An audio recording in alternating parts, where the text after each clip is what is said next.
अगर हम उसको मस्जिद कहेंगे तो फिर विवाद होगा, हमें ज्ञानवापी बोल देना चाहिए। त्रिशूल मस्जिद के अंदर क्या कर रहा है? हमने तो नहीं रखे ना, त्रिशूल कैसे वहां बने हुए हैं? ज्योतिर्लिंग हैं, पूरी दीवारें चिल्ला चिल्ला के क्या कह रही हैं?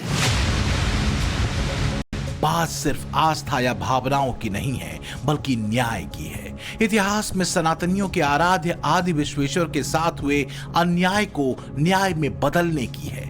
इसके लिए बेहद अहम साबित हो सकते हैं वो साक्ष्य जो एएसआई के साइंटिफिक सर्वे में मिले हैं।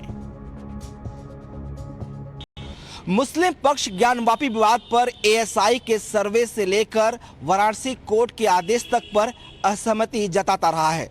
मई 2022 में मुस्लिम पक्ष ने सुप्रीम कोर्ट में याचिका दाखिल कर वाराणसी कोर्ट के आदेश को पूजा स्थल कानून 1991 का उल्लंघन बताया था। मुस्लिम पक्ष की याचिका में पूजा स्थल अधिनियम 1991 की धारा 2, 3 और 4 की संवैधानिक वैधता को चुनौती दी गई थी। यह भी कहा गया था कि ये तीनों धाराएं संविधान की मूल भावना और प्रस्तावना के खिलाफ हैं। इस पर सुप्रीम कोर्ट ने कहा कि 1991 के कानून के तहत धार्मिक स्थान की प्रकृति का पता लगाना वर्जित नहीं है। किसी स्थान के धार्मिक चरित्र का पता लगाना अधिनियम की धारा 3 और 4 के प्रावधानों का उल्लंघन नहीं हो सकता। ज्ञानवापी मस्जिद में हिंदू मंदिर से जुड़े साक्ष्य सामने आने के बाद हिंदू पक्ष अब सील किए गए कथित वजूखाने का भी एएसआई सर्वे कराने का अनुरोध करेगा, क्योंकि पत्थर से बनी जिस आकृति को हिंदू पक्ष शिवलिंग बताता रहा है उसी को मुस्लिम पक्ष फव्वारा कहता है। अगर सर्वे हुआ तो यह विवाद भी खत्म हो सकता है। दरअसल 2021 के मां श्रृंगार गौरी केस में एक आदेश के तहत ज्ञानवापी परिसर में सर्वे हुआ। सर्वे के दौरान ही 16 मई 2022 को ज्ञानवापी स्थित वजूखाने में आदि विश्वेश्वर का शिवलिंग मिलने का दावा किया गया। उसी दिन हिंदू पक्ष की मांग पर अदालत के आदेश से वजूखाने को सील कर दिया गया था। जिस तरह से ज्ञानवापी मस्जिद को लेकर केस आगे बढ़ रहा है और तथ्य और साक्ष्य सामने आ रहे हैं, कहीं वो जगत गुरु रामभद्राचार्य की उस भविष्यवाणी की तरफ तो जाते नहीं दिख रहे जिसमें उन्होंने 3 साल के भीतर काशी और मथुरा दोनों ही विवादों के खत्म होने की बात कही थी। आपके गुरुजी हैं रामभद्राचार्य जी, उन्होंने एक इंटरव्यू में हमारे ही चैनल पर कहा कि 3 साल लिख के रख लो, 3 साल के अंदर ये दोनों भी हो जाएंगे। जगत गुरु भगवान पूज्य गुरुदेव भगवान साक्षात ईश्वर है और उनकी वाणी आज तक परम सत्य हुई है। राम मंदिर के लिए उन्होंने भविष्यवाणी की थी, जो जो उन्होंने कहा आज तक असत्य नहीं हुआ। गुरुदेव भगवान हमारे अद्भुत हैं। निश्चित रूप से हमें अपने गुरुदेव भगवान की वाणी पे भरोसा है। इन 3 वर्षों के अंतर्गत निश्चित रूप से कुछ ना कुछ सनातन के लिए और अच्छा होगा।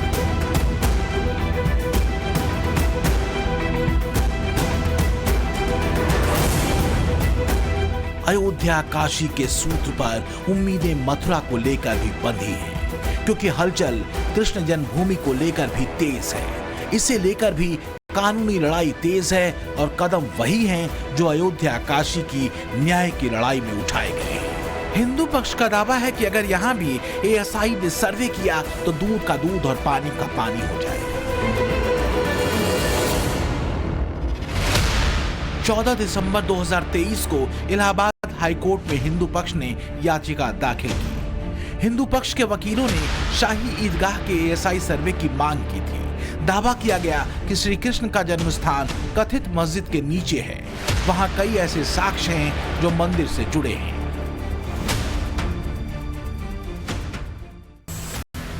जिस दिशा में काशी और मथुरा मुद्दे को लेकर कोर्ट में सुनवाई आगे बढ़ रही है, उसको लेकर हिंदू पक्ष के वकील आश्वस्त हैं। सुप्रीम कोर्ट में सीनियर एडवोकेट हरिशंकर जैन तो ये भी दावा करते हैं कि 2029 से पहले काशी और मथुरा का रास्ता भी सनातनियों के पक्ष में साफ हो जाएगा।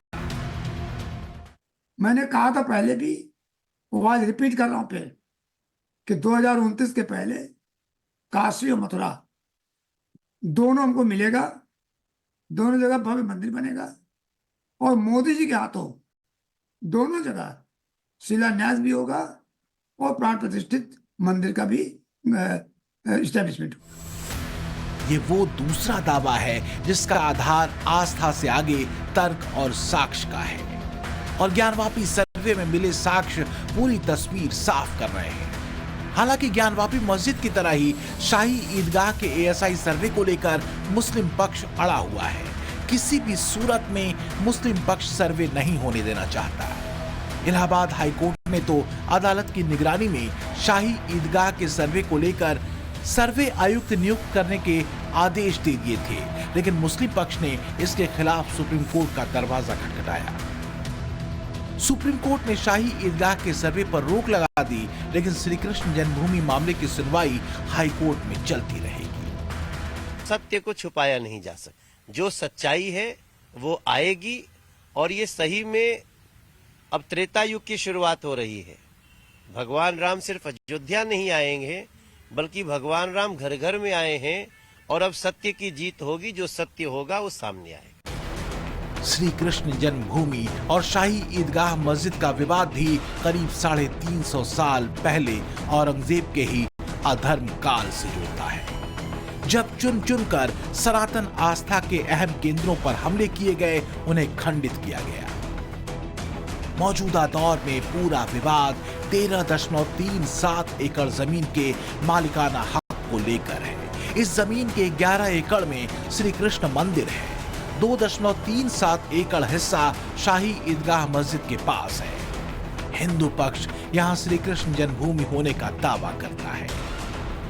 सवाल उन दोनों पक्षों के बीच हुए उस समझौते को लेकर भी है जो 1968 में हुआ था। हिंदू पक्ष दावा करता है कि यह समझौता श्री कृष्ण जन्मस्थान ट्रस्ट और मुस्लिम पक्ष के बीच नहीं था, बल्कि एक अन्य संस्था श्री कृष्ण जन्मस्थान सेवा संस्थान और मुस्लिम पक्ष के बीच था, जिसका श्री कृष्ण जन्मभूमि से कोई लेना देना नहीं था। लेकिन मौजूदा दौर में चाहे ज्ञानवापी हो या मथुरा, दोनों ही मामलों में मुस्लिम पक्ष और वोट बैंक की राजनीति करने वाले दल दुहाई प्लेसेस ऑफ वर्शिप एक्ट 1991 का देते हैं। देखिए, ऐसा है कि ये विवाद तो कभी समाप्त होने वाला नहीं है। हमें याद है कि बाबरी मस्जिद के समय में ये एक कानून बनाया गया था, पार्लियामेंट से कानून बना था कि 15 अगस्त 1947 को एक लक्ष्य मानते हुए उसके बाद किसी भी धर्म स्थल में कोई परिवर्तन नहीं होगा। मेरा ख्याल है कि वो जो कानून बनाया गया था या एक्ट बनाया गया था, उस पर अमल करने की आवश्यकता है। लेकिन हिंदू पक्ष कहता है कि मामला मालिकाना हक का है और अपने तर्कों और साक्ष्यों को लेकर वो डटा हुआ है। एएसआई के सर्वे ने जिस तरह बड़ी और ऐतिहासिक विजय अयोध्या के राम मंदिर मामले में दी, वैसी ही विजय की उम्मीद काशी के ज्ञानवापी और मथुरा के शाही ईदगाह के सर्वे को लेकर भी हिंदू पक्ष को है। हालांकि मथुरा में सर्वे का मामला अभी अटका हुआ है।